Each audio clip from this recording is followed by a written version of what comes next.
Section 5.1 is called greatest common factors and what's called factoring by grouping.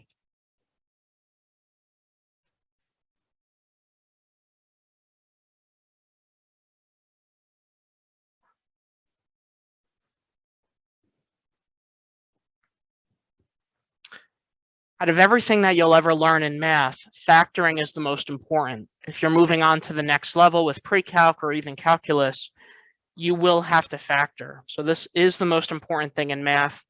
The second most important thing that you'll ever learn in math is called graphing transformations, which is moving graphs left, right, up or down, or flipping them over. But factoring is the most important. So generally when we factor, what this word means is it means to write as a product.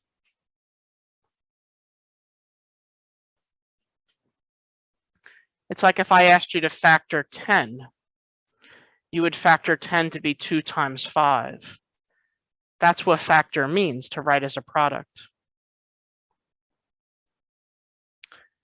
There are 4 different ways that we factor. The first way we factor is by using what's called the greatest common factor, which we'll learn about in this section. We also have factoring by grouping, trinomials. We'll learn about that in the next section. And then the last section for today, we will learn about special cases.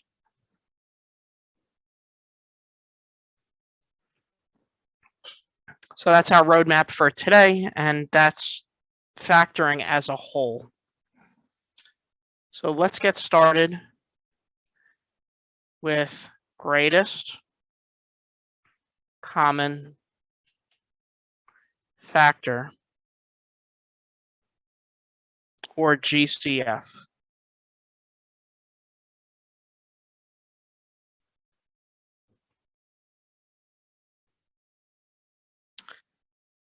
What we're looking for when we're talking about GCF factoring is we're looking for the largest number and or variable power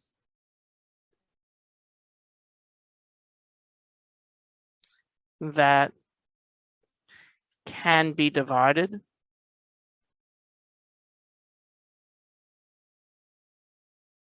into each term. So even though factor means to write as a product, most of what we do when we factor is divide. So I'll explain that as we get started.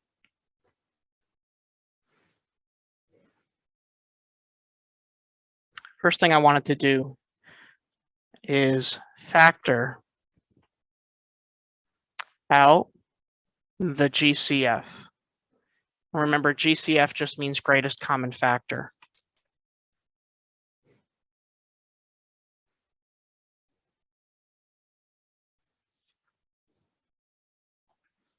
First example is 7k plus 28.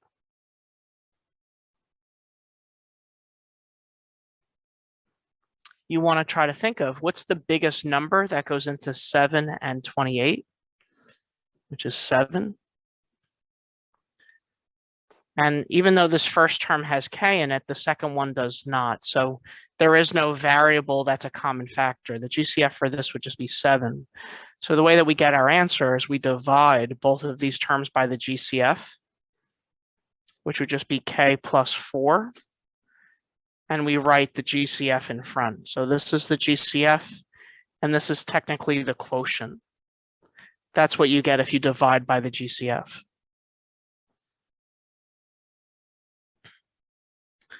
Similarly, if we had 32m plus 24, the biggest number that goes into 32 and 24 is 8. The first term has an m in it, the second one does not, so we can't factor out an m yet. And if we divide by the GCF of 8, we get 4m plus 3 with the GCF of 8 in front. This would be the answer. Remember, I told you factoring just means we write it as a product.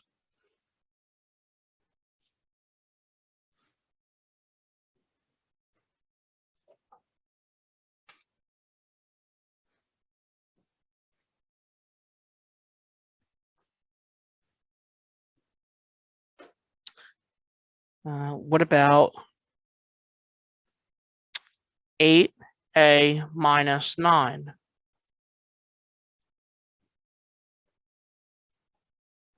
Yeah, the biggest number that goes into 8 and 9 is just 1. Sometimes there is no other number other than 1.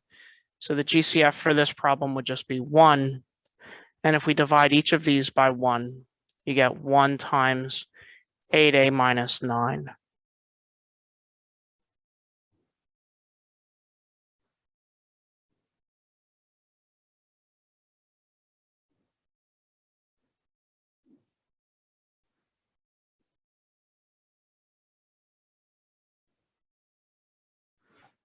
All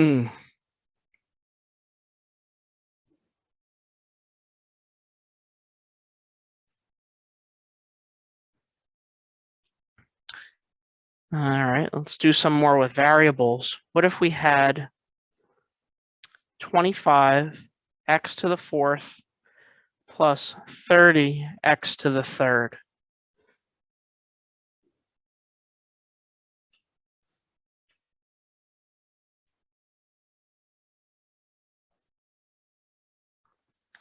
So that's exactly right. The biggest number that goes into 25 and 30 would be 5. But you have to think, what's the most in common between x to the fourth and x to the third? So what's the most we could take out of both terms? The most you could take out of both would just be x to the third. So your answer would just be 5x to the third times 5x plus 6. Remember, we talked about this in the last class, that when you're dividing the bases, you subtract their exponents. So 4 minus 3 is just x to the first. What about if we had one a little bit more challenging, like if we had 5m to the fourth, x to the third, plus 15 m to the fifth, x to the sixth, minus 20 m to the fourth, x to the sixth.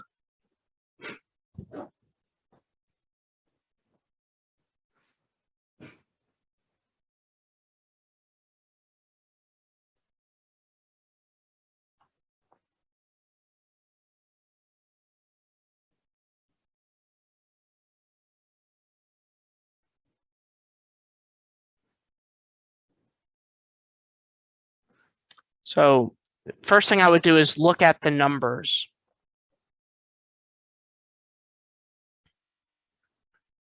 So between 5, 15, and 20, what's the biggest number that you could take out of all of them?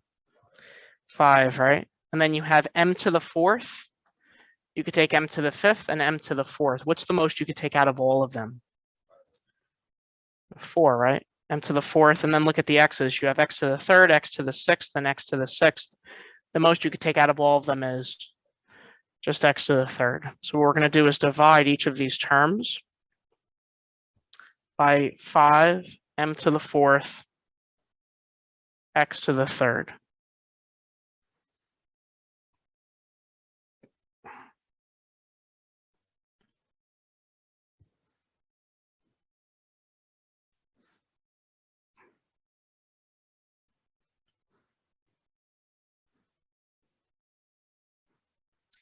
Five divided by 5, of course, is 1. And then when we subtract exponents, we get 0 powers. So we'll just do one property at a time. 15 divided by 5 is 3, m to the first, x to the third, minus 4, m to the 0, x to the third. Don't forget that you took out the GCF of 5, m to the fourth, x to the third.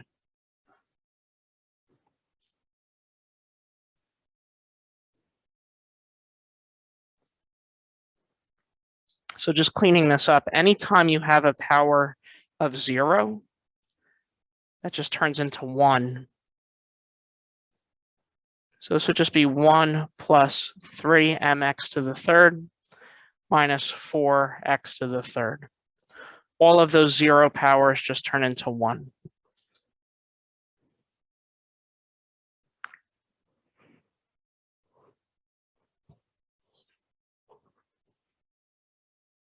So that's one form of GCF problem. There are other types of GCF problems, like if we had a plus 2 times a minus 3 plus a plus 2 times a plus 6.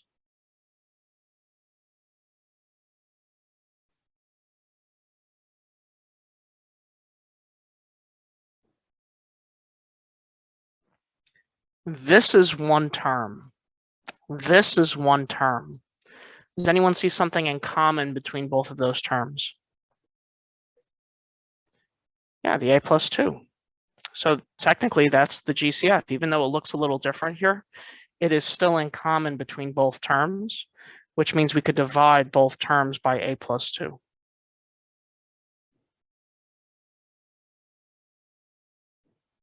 If you do that, it cancels, and you just wind up with a minus 3 plus a plus 6. But then you had the a plus 2 as the GCF.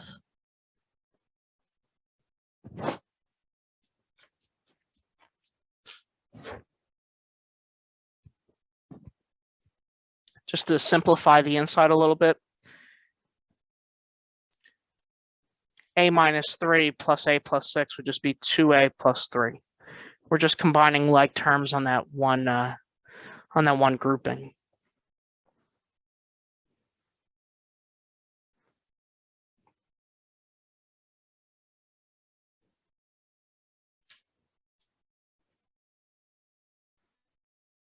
What if we had a problem like this? X minus 4 times x plus 8 minus x minus 4 times 4x plus 14.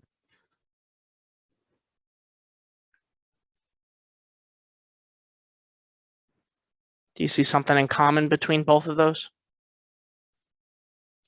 The x minus 4, so just like we did before, no pun intended. Oh, that's all right. The x minus 4 is what's in common, so we'll take out that x minus 4. And we write the GCF that we divided by, but then we have x plus 8 minus 4x plus 14. I wrote this incorrectly on purpose. Does anyone see where the incorrect step was? We need parentheses here. You're subtracting this whole thing. If you don't put parentheses there, it looks like you're just subtracting the 4x, but that's not true. You're subtracting the whole thing. So the way that we get rid of those parentheses is we just distribute the 1. We get x minus 4 times x plus 8 minus 4x minus 14, which would be x minus 4x is negative 3x, 8 minus 14 is negative 6.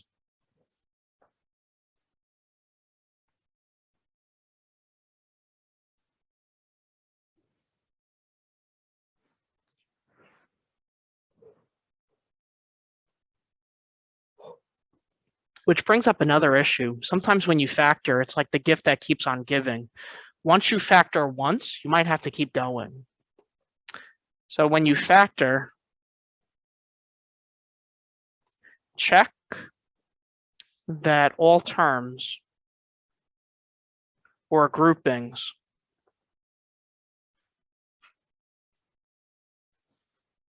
have a GCF equal to 1. So for this particular problem, the x minus 4 The GCF there is 1, that's fine. But what about that second group? What can we take out of negative 3x minus 6? We could take out a 3. When you're factoring, if the leading term is negative, you want to take out a negative from both. The GCF for this second group would be negative 3. So what we're going to do is divide each of these by negative 3 and write x minus 4 with negative 3 taken out, and then you just get x plus 2. A prettier way to write this would just be negative 3 times x minus 4 times x plus 2.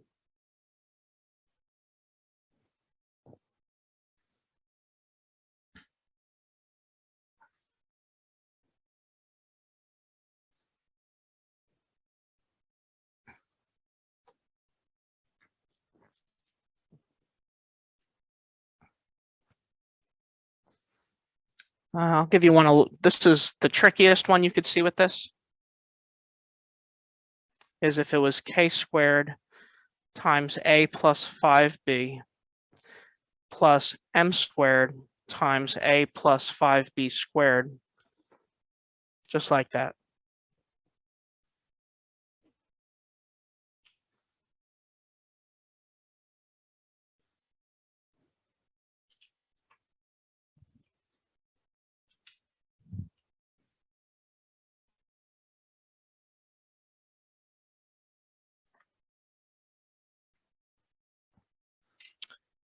This is a little tricky to see what the GCF is. Another way we could write this is k squared times a plus 5b plus m squared times a plus 5b times a plus 5b. So you have to look at both of these. This is really only 2 terms. Terms are separated by a plus sign. So you have to think, what is in common between those 2 terms? The a plus 5b. So what we're going to do is we're going to divide both of these by that a plus 5b.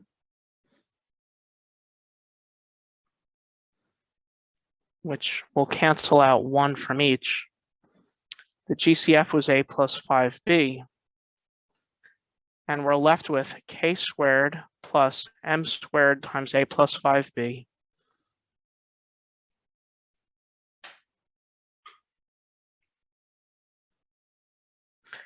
You can distribute the m squared just to get rid of parentheses.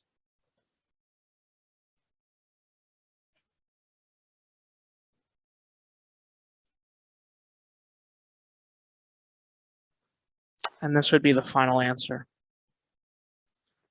So sometimes if you're ever a little confused with a plus 5b and a plus 5b to the second, just write it out. A plus 5b to the second means you write it twice, and then it's easier to see what's in common. You want to be able to take the same thing out of both terms. So that is greatest common factoring. That's kind of the foundation of factoring. The next thing I wanted to talk about in this section is factoring by grouping, which is the second form of factoring. And remember, factoring just means the end goal is you want to write it as something times something else.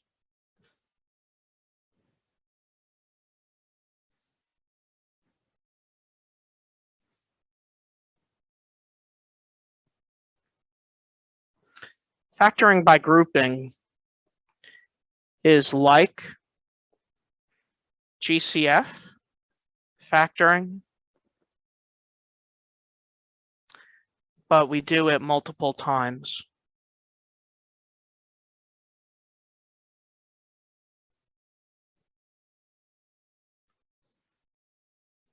It's almost like you're taking the GCF out of each half.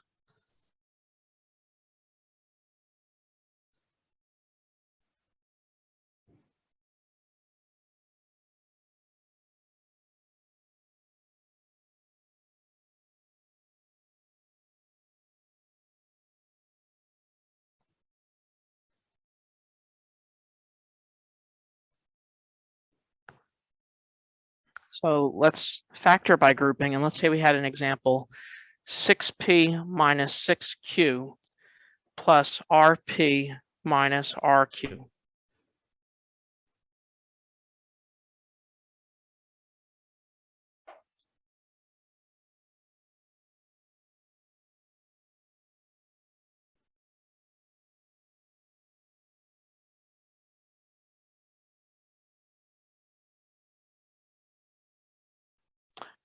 With factoring by grouping, what this means is you cut the problem down the middle. And it's almost like you have two factoring by grouping, two factoring GCF problems. If you look at that first half, just this half over here, what's the GCF of those two terms? 6, right? So what we're going to do is we're going to take out a 6 from both of these, and we're going to say 6 times P minus Q. And then we look at that second half. What's the GCF of that second half? R. So if we divide each of these by R, we get P minus Q. If you factored by grouping correctly, you'll wind up with exactly the same thing, which you could then factor out. So again, we have another GCF between both of these terms of P minus Q. So if we write P minus Q times 6 plus R, that would be the final answer.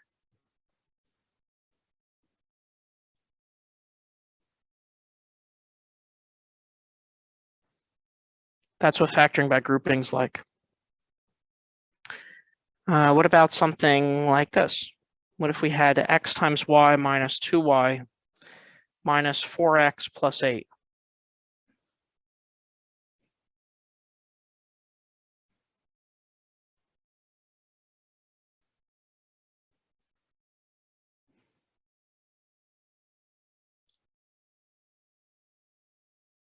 Cut it down the middle. What could you take out of those first two terms? Y. So you get y times x minus 2. What can you take out of those second two terms? All right, we could take out a 4, but remember what we said over here? Yeah, I said make sure the GCF is 1. That's totally true. I know I said it out loud, but I didn't write it down in the notes. That if the leading coefficient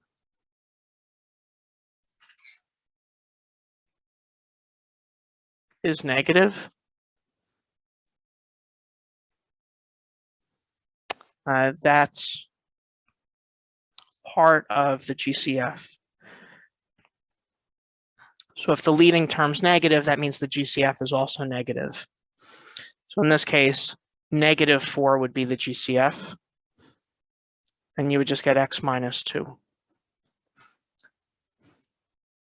So we already took out the GCF from each half. Now we want to take it out of the whole thing. So the GCF for the whole thing would be x minus 2. So if we divide each of these by x minus 2, we get the GCF of x minus 2, and then we get the y minus 4. That would be the final answer. It's almost like we're doing the reverse of what we did in the last class, where you're multiplying polynomials. We started with this answer, and then we multiplied to get the original. We're doing it in reverse now.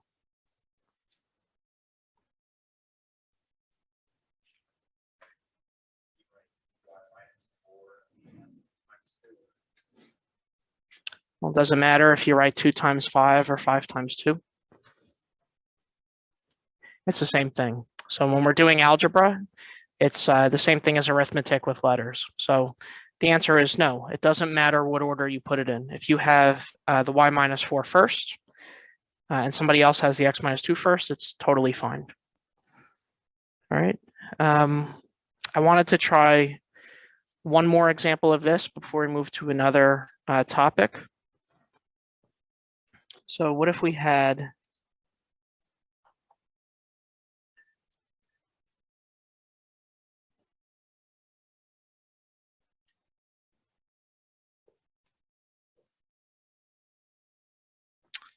something like this?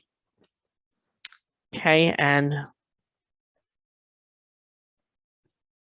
plus mn minus k minus m.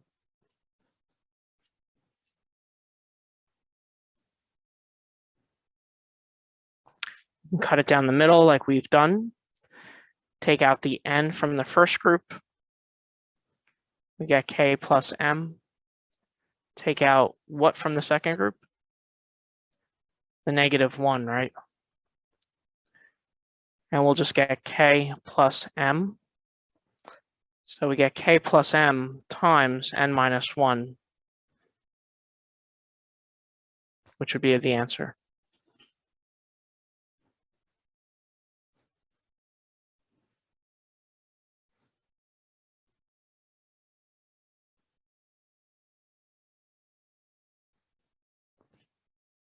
So that's factoring by grouping.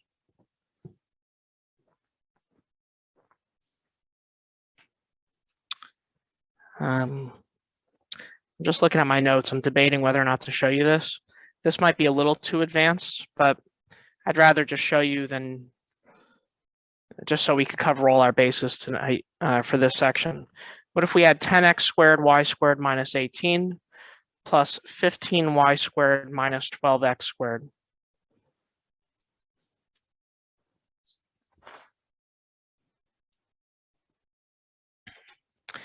This problem's a little bit different because if you notice,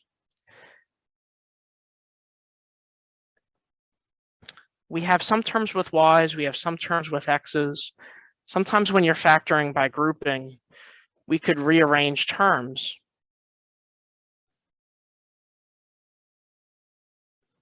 to make things a little more convenient for us. What I mean by that is if we just switch these two, we'd get 10x squared y squared plus 15y squared minus 18 minus 12x squared. I wanted those y squareds to be together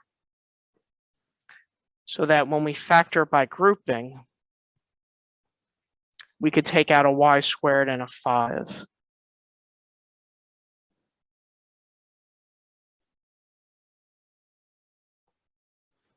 And we would get 3x, let me see here.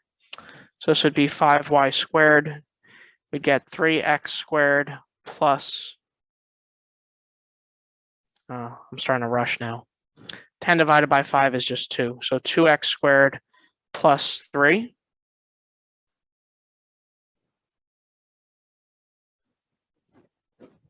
We just had to rearrange first. What can we take out of that second group? -6, right? Get -6 times 3 plus 2x squared.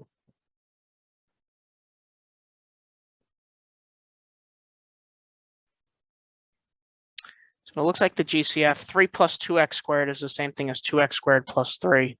So we could just write this 2x squared plus 3 times 5y squared minus 6. This is the most advanced kind of grouping problem that you'll see.